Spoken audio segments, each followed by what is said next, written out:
Exactement, 7 heures sur l'ensemble du réseau synchronisé de Zik FM. Chimère Diop, Birahim Touré, bon réveil matinal. Les titres de cette édition, le chaos guette le Sénégal et nul ne peut nous empêcher de dénoncer une bamboula érigée en mode de vie jusqu'au palais présidentiel. Propos de la jeunesse pour le développement et le socialisme, les camarades de Babacar Diop face à la presse hier n'ont pas raté le pouvoir ni même leurs camarades du Parti socialiste soupçonnés de vouloir les faire taire. Référendum en 2016, le ministre de l'Intérieur donne sa langue au chat. Aucune date n'est pour le moment fixée, selon Abdoulaye Daouda Diallo, face aux membres de la Commission électorale nationale autonome. La guerre ouverte entre la direction de Dakar Demdik et le syndicaliste Mamadou Goujabi, l'inspection du travail entre en scène. Elle a convoqué le syndicaliste de l'entreprise de transport ce mardi. Ses camarades travailleurs et syndicalistes dénoncent une tentative de liquidation. À suivre, la page des sports comme tous les matins sera avec Lamine Gueye, la revue de la presse de Fabrice Nguema. Vous l'aurez en fin d'édition. Bienvenue à toutes et à tous. Bienvenue. L'actualité sur Zik FM. Les jeunes socialistes refusent de garder le silence alors que le chaos guette le pays. La jeunesse pour le développement et le socialisme réitère son engagement d'accompagner la démarche de leur leader, Babacar Diop, par ailleurs coordonnateur de la jeunesse pour la démocratie et le socialisme. Selon ces jeunes du Parti socialiste, il y a aujourd'hui de nombreuses attaques qui sont subies et venant d'autres militants même de ce parti. Serine Hassan Kane, le porte-parole de la jeunesse pour la démocratie et le socialisme, propos recueillis par Goronaglou. Nous avons constaté depuis quelque temps qu'il y a à l'intérieur du parti une campagne qui est menée à l'effet de déstabiliser le coordonnateur de la jeunesse pour la démocratie et le socialisme. Cette campagne se traduit par des attaques mensongères et par des menaces de toutes sortes dirigées contre le coordonnateur de la JDS, Babacar. On veut le faire taire, on veut le sanctionner pour deux délits. Premièrement, le courage qu'il a à toujours assumer ses idées. Ensuite, le choix qu'il a fait de mettre les intérêts, les préoccupations des Sénégalais au-dessus des petits calculs d'une coalition qui est déjà à bout de souffle. Et nous vous le disions en titre, aucune date n'est pour le moment fixée pour la tenue du prochain référendum annoncé en grande pompe par autant de politiciens. Selon le ministre de l'Intérieur, en tout cas, Abdoulaye Daouda Diallo, qui s'est rendu hier après-midi à la Sénat, Commission électorale nationale autonome. Une visite de contact, mais aussi de travail entre deux institutions qui a permis de passer en revue beaucoup de questions, notamment pour des élections libres et transparentes. C'était devant notre reporter Lady Menda. La présidentielle et les élections législatives se tiendront à date échue. Toutefois, la date prévue pour le référendum attend encore une décision politique. Le calendrier tel qu'il existe aujourd'hui ne fait état que de la tenue d'une élection législative en 2017 et d'une présidentielle et d'une élection locale pour l'année 2019. Maintenant, si il est décidé la tenue d'une élection référendaire, dans tous les cas de figure, on s'y adaptera. Le ministre de l'Intérieur de s'inquiéter de la pléthore de partis politiques au Sénégal. Nous avons décidé, donc comme on accord avec la Sénat, de pouvoir tenir des réunions dans le premier trimestre de l'année 2016. Nous avons aujourd'hui 255 partis au Sénégal, c'est beaucoup, et quand on parle de leur financement, nécessairement, la question de leur rationalisation aussi se posera. Des consensus ont été trouvés sur l'ensemble des préoccupations soulevées, assure le président de la Sénat, Doudou Ndir, de magnifier une collaboration parfaite entre les deux institutions. Si aucune contestation notable n'a été enregistrée au cours des différents scrutins qui se sont déroulés dans notre pays, nous le devons à la maîtrise avec laquelle ces consultations électorales ont été gérées par l'administration territoriale sous votre vigilante autorité et celle de vos prédécesseurs. Les conclusions retenues seront traduites en actes par le ministre de l'Intérieur, Abdoulaye Daouda Diallo, d'annoncer très prochainement un atelier sur le contentieux électoral. Et puis nous parlons des députés de l'Assemblée nationale qui ont hier voté dans leur plus grande majorité le budget 2016 du ministère du Commerce, qui a cependant connu une légère baisse de plus de 960 millions de francs CFA. Dans les débats, les députés ont surtout interpellé le ministre sur les bouillons de table et autres, la corruption supposée des contrôleurs économiques, mais aussi la loi sur les sachets plastiques. Compte rendu, Salif Kébessar. Même s'ils ont voté dans leur plus grande majorité le budget 2016 du ministère du Commerce, les députés n'ont pas manqué d'interpeller le ministre Alioune Sarr sur la composition des bouillons utilisés dans la plupart des ménages sénégalais. Agence sénégalaise de normalisation ASN moo ci liggéey te mu nekk ci ministère de l'Industrie. Donc norme bu ñëwee day wàññi dosage xorom bi nekk ci bouillon yi. Donc norme bu ñëwee moom la ñuy jox entreprise yi kuy defar bouillon sénégalais tënk ci loolu. La corruption supposée des contrôleurs économiques aussi a été soulevée par les députés et pour sa part, le ministre du Commerce promet l'ouverture d'une enquête concernant ce sujet. Les questions de corruption sont des questions, c'est une lutte de tous les jours. Dans tous les secteurs, on se bat. Le gouvernement se bat contre cela. Et naturellement, pour ce qui a été dit, j'ai clairement dit que nous allons initier une enquête pour vérifier tout cela. Mais je dois rappeler quand même que l'essentiel des acteurs du commerce, des polices, de la douane sont des hommes et des femmes honnêtes. Sur la loi interdisant les sachets plastiques, Alioune Sarr s'en réjouit, non sans prévenir ceux qui seront tentés de violer la loi. Les sachets en plastique, naturellement, le ministère du Commerce veille à ce que ces produits ne soient pas commercialisés. Et toute personne qui sera prise en flagrant délit de commercialiser ces produits, naturellement, la loi s'appliquera dans toute sa rigueur. Le projet de budget du ministère du Commerce a bien connu pour l'exercice 2016 une baisse de plus de 960 millions de francs CFA. Et puis, sachez que les députés également ont voté le budget du ministère de l'élevage, malgré une baisse aussi de 717 millions pour l'exercice 2016. Même s'il n'y a pas eu de débat concernant le vote de ce budget, Aminata Mbengue Ndiaye a décliné les grands axes du budget pour l'an 2016. L'autosuffisance en lait et le renforcement des capacités des éleveurs y figurent en bonne place. Je propose d'écouter le ministre au micro de notre reporter. Autant pour l'autosuffisance en lait, donc nous avons un programme qui s'appelle Pras de lait, donc un programme qui va concerner l'augmentation de notre production laitière à travers bien sûr les programmes d'insémination artificielle, mais à travers également l'importation de génisses de races exotiques qui doivent nous permettre très rapidement d'augmenter notre production. Ils ont déjà commencé au niveau de Fatick. Il y en a d'autres qui veulent investir au niveau de la zone sylvopastorale parce que comme vous le savez, jusqu'à présent, nos besoins sont satisfaits pour près de 70% par la production de nos vaches locales. Cette année, on voudrait faire du renforcement des capacités des éleveurs un axe clé. Parce que si nous voulons changer les mentalités, si nous voulons également que, pour ce qui concerne la modernisation de l'élevage, que les éleveurs s'investissent, il y a un travail de conscientisation à faire et nous allons nous adonner à ça.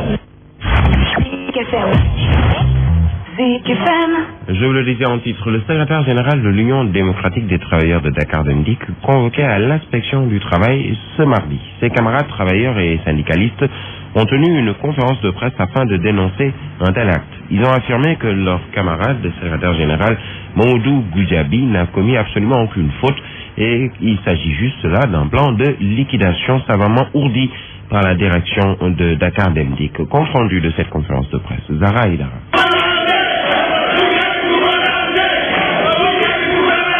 C'est dans une ambiance mouvementée que la conférence de presse des travailleurs de Dakar Demdik s'est déroulée. Le secrétaire général Mamoudou Goudiaby doit répondre à l'inspection du travail ce mardi à 15h30 pour avoir distribué des documents à ses camarades travailleurs. Sidi Ndiaye, le secrétaire général de la FCTS. Document de finance, un document qui parle de gestion. Vous dites qu'on n'en parle pas, mais alors, où est-ce qu'on doit en parler? Où l'entreprise est en difficulté, où il y a des problèmes, où dans le pays, on parle de gestion vertueuse. Que Goudiaby évoque la gestion vertueuse, et comment il coupe sa tête? Dans quel pays sommes-nous? Pour les secrétaires généraux des centrales syndicales présents à la conférence, Goudiaby est la cible à atteindre. Ils estiment que c'est une agression. Ils ont interpellé le président de la République et le ministre du Travail. Il y a une manœuvre frauduleuse de vouloir incriminer Goudiaby par ses positions, ses prises de position courageuses pour la défense de l'outil de travail. Donc je crois qu'aujourd'hui, ce qui se passe, c'est que c'est une tentative d'intimidation en responsable syndical qu'il est. Et nous, centrales syndicales, nous pouvons rester indifférents. Nous avons l'impression qu'il y a un plan qui est en préparation de liquidation de M. Goudiaby et nous mettons en garde contre toute forfaiture. À la conférence de presse, nous avons remarqué la présence du Jaraaf de Ouakam, Youssou Ndoye, venu soutenir Mamoudou Goudiaby. Zahra Aïdara, Zik FM. Zahra Aïdara, Mamoudou Goudiaby est accusé d'avoir distribué des documents relatifs à l'entreprise et selon la secrétaire générale de la CNTS-FC présente à cette conférence de presse, Mamoudou Goudiaby a le droit d'informer ses camarades travailleurs à 3D Dakar Demdik puisqu'il est le délégué du personnel et que l'article 5 le couvre. Barao Djong, je vous propose de l'écouter. Le directeur a évoqué l'article 17 du Code du travail. Nous avons évoqué l'article 5. L'article 5 précise bien que le travailleur a un droit d'expression. Que ce droit soit collectif, ça peut être un droit collectif ou pas. Donc, l'article 5 le couvre parce qu'il a le droit d'informer ses mandants, ceux qui l'ont élu, sur la gestion de l'entreprise. D'autant que le document, je l'ai dit, n'est pas un document confidentiel. C'est un document de Dakar Dem Dikk qui concerne tous les agents de Dakar Dem Dikk. Lui, il a informé, il a pris des extraits du document. Parce que le directeur a dit qu'il y a la page 8, page 7, page 6 qui ont été divulguées. Mais c'est normal.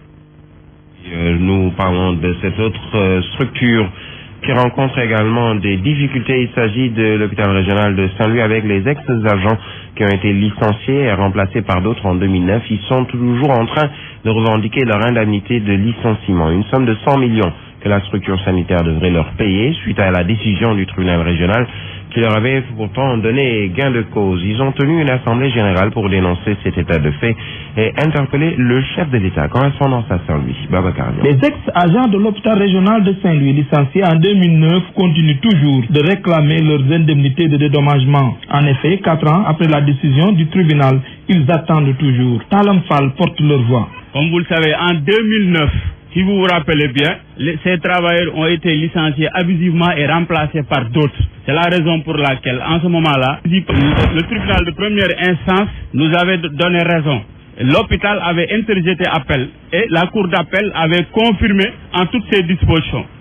Maintenant, voilà, depuis 4 ans, ces braves travailleurs courent derrière leurs agents. De ces agents de l'hôpital qui étaient au nombre de 39, il n'en reste aujourd'hui que 25 qui rencontrent d'énormes difficultés pour survivre. Depuis 4 ans, ces braves travailleurs courent derrière leurs agents. La majeure partie sont décédés. D'autres ont perdu leur ménage. Leurs enfants ont des problèmes de scolarité. Aujourd'hui, très désemparés, ces pères et mères de famille qui souffrent interpellent le président de la République. Une assemblée générale sera tenue. Assemblée générale au cours de laquelle je crois que nous allons définir la conduite à tenir. Parce qu'on en a marre. On leur doit 100 millions.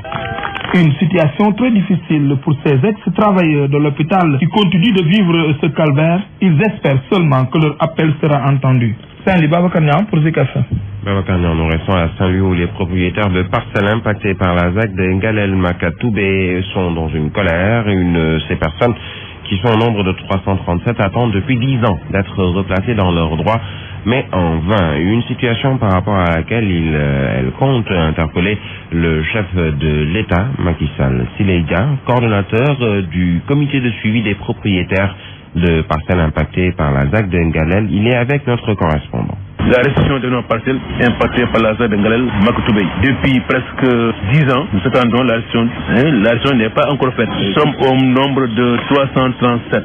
Ce sont des parcelles qui nous sont attribuées effectivement que par la commission domaniale de Saint-Louis en 1997. Malheureusement, effectivement, en 2004, le ministère de l'Urbanisme et la DEA de l'Urbanisme ont érigé la ZAC de Ngalel Makatoubé. Et en faisant les aménagements ont empiété. Les lots de 1500 à 1800. Ce sont ces lots-là qui nous concernent. Ils avaient dit en ce temps-là, effectivement, qu'après les travaux d'aménagement, les ayants droit seront les premiers à être remboursés. Mais depuis lors, ça fait 10 ans que nous courons. Nous cherchons tout simplement que le ministère de l'Urbanisme nous restitue nos terrains, parce que nous sommes des pères de famille, nous avons besoin de nos parcelles. Et ce sont des parcelles qui nous sont légales, nous avons payé tous nos frais, effectivement, que nous avons nos bails et tout cela. Nous avons subi un préjudice du ministère de l'Urbanisme. Nous allons saisir le président de la République. L'actualité qui se poursuit en attendant de retrouver les Traffic Boys. Sachez qu'à Pékin, il y a une série de vols de moutons égorgés sur place qui se poursuit à Guinaw Rail. Les malfaiteurs armés qui opèrent en réseau bien organisé ont encore frappé au quartier d'Ibignan. 8 moutons de la dame Aïssatou Baré, âgée de 70 ans, ont été tués et emportés alors que les membres de sa famille sont présentement ou étaient au Magal de Touba. Récemment, des faits similaires avaient été notés au quartier d'Embakebe, pas trop loin. Les populations de Guinaw Rail, plongées dans le désarroi, redoutent le pire. Correspondance, Nango Bakayo. Aïssatou Bari, âgée d'environ 70 ans, a mal au cœur. Ses 8 moutons sont dérobés et égorgés sur place. Elle se dit ruinée par des voleurs qui ont fait irruption chez elle. Ce sont mes 8 moutons qui sont volés. C'est grâce à ces bêtes que j'assurais la dépense quotidienne. Je vendais de temps à autre un mouton pour nourrir la famille. Les voleurs ont tué et emporté toutes mes bêtes, y compris les petits. Ils ne m'ont rien laissé.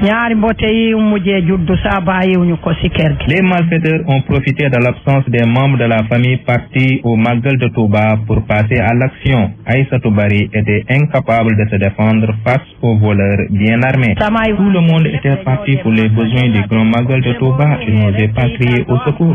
Djibignan n'est pas le seul quartier de Guinaw Rail visité visités par ces voleurs. Récemment, des habitants du quartier d'Embekebe étaient la cible. 3h du matin, des moutons ont été égorgés dans l'enclos. Les voleurs ont escaladé le mur. Ma grand-mère avait 7 moutons. On a volé tous les 7 moutons. On atteste ces témoignages. L'inquiétude des populations de Guinaokai et notamment des éleveurs de moutons ne fait que grandir. Ici, l'on ne souhaite que l'arrestation de ces réseaux de malfaiteurs qui continuent leur forfait sans la moindre inquiétude. Nanko Bakayoko Pikine, Zik FM. La Fédération sénégalaise des sociétés d'assurance organise aujourd'hui la première édition des journées portes ouvertes. Les assureurs entendent faire de cet événement un moment de communication, de rencontre et de partage. Et l'objectif est d'échanger avec les clients et les consommateurs sur leurs attentes et perceptions des services d'assurance au Sénégal. Ces journées portes ouvertes auront lieu à la place du souvenir africain. Compte rendu Goronaglo. Mobilisation de l'épargne nationale pour le financement du plan Sénégal émergent, la contribution du marché sénégalais des assurances, tel est le thème de cette première édition des journées portes ouvertes organisées par la Fédération sénégalaise des sociétés d'assurance qui entend déjà réaffirmer son engagement pour le développement socio-économique du pays. Pape Amadou Ndiaye. Communiquer d'abord avec les clients, les citoyens et les consommateurs sénégalais et montrer réellement le poids des assurances dans l'économie du Sénégal et sa contribution au financement du PSE, le plan Sénégal émergent, qui est aujourd'hui le document de référence de la politique économique du Sénégal. L'assurance, une branche méconnaissable par bon nombre de Sénégalais, une situation tenue en compte par les assureurs qui comptent échanger avec les clients sur leurs attentes. Et au-delà de ça, comme j'ai dit, les journées portes ouvertes, c'est des moments d'échange, de partage avec les consommateurs, les citoyens sénégalais, une ouverture pour montrer ce que nous faisons, pour montrer notre utilité socio-économique, recueillir également leurs avis sur les services que nous leur fournissons. L'année 2014, première année du PSE où le chiffre d'affaires du marché des assurances sénégalais a dépassé pour la première fois la barre symbolique des 100 milliards de francs CFA.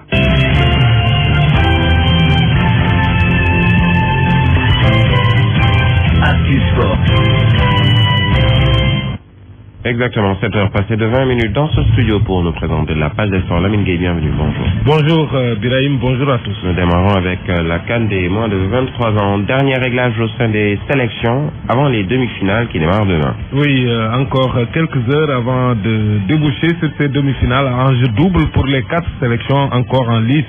Dans cette compétition, les JO de Rio sont à un pas, s'y ajoute la possibilité d'accrocher un titre continental à tous ces jeunes. Les staffs techniques ont encore l'occasion ce soir, pour faire les derniers réglages à l'occasion des dernières séances.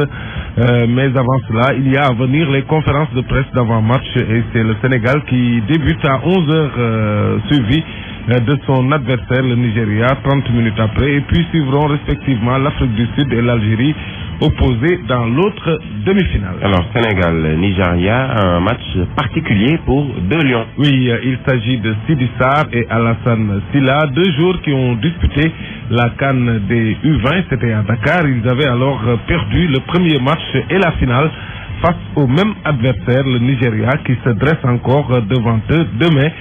Ces revers-là, Sidi Sarr et Alassane le ruminent encore difficilement, des revers qui se transforment aujourd'hui en motivation supplémentaire. Sokhna Falka. Ça n'a pas été facile d'avoir perdu 2 fois contre la même équipe. Faire ce qu'il faut pour aller au jeu, ensuite prendre le revanche. Sidi Sarr et Alassane Sylla, 2 joueurs qui ont participé à la Coupe d'Afrique des Nations des U20. Une défaite face au Nigeria à 2 reprises reste toujours gravée dans leur mémoire, des défaites amères qui sont aujourd'hui une source de motivation suffisante pour Sidi Sarr et Alassane Sylla de continuer à donner le meilleur d'eux-mêmes. Ouais, on est conscient parce que voilà, on a l'attente du peuple, voilà, comme vous l'avez tous vu. Voilà, ils sont tout le temps derrière nous, voilà. Maintenant, on fera ce qu'il faut. Conscient de l'enjeu de cette rencontre, Sidi Sarr et Alassane Sylla n'ont dit que sur les JO de Rio 2016.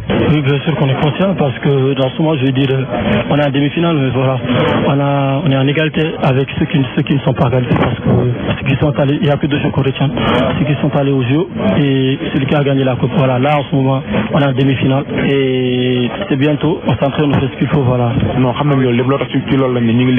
Le Sénégal affronte le Nigeria en demi-finale ce mercredi. L'objectif majeur reste le retour aux Jeux Olympiques.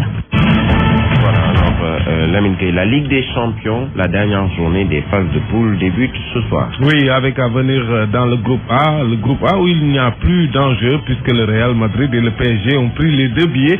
Ils reçoivent respectivement Malmö et à Madrid et le Shakhtar Donetsk à Paris. Dans le groupe B, c'est plus indécis avec Wolfsburg, Manchester United. Les Allemands ont besoin d'un nul pour se qualifier en 8e de finale, alors que les Anglais, eux, devront gagner pour ne pas s'exposer à une éventuelle victoire du PSV Eindhoven sur le CSKA Moscou.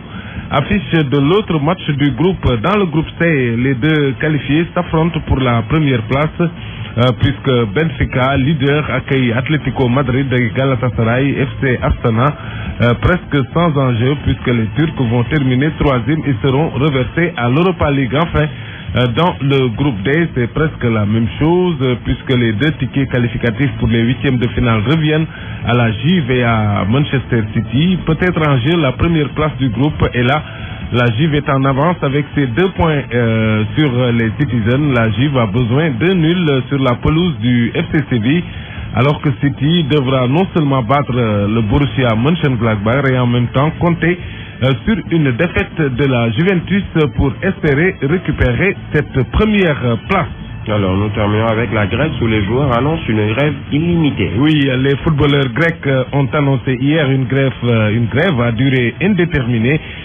C'est à partir de la semaine prochaine. L'association grecque des joueurs professionnels de football a déclaré que la fédération de football grecque et les 2 principales ligues n'ont pas tenu leurs engagements contractés il y a 2 ans de compenser bien sûr les pertes financières des joueurs prêtés à des équipes en difficulté. Les joueurs ont dépassé les limites de leur tolérance et de leur patience et sont fatigués des promesses, précise la déclaration des joueurs. La grève débute le 15 décembre et ce sera à l'occasion du 3e tour des matchs de la Coupe de Grèce. Voilà les joueurs qui font grève. Ce qui est assez inédit. Merci à vous, Lamine Gueye, exactement 7h24.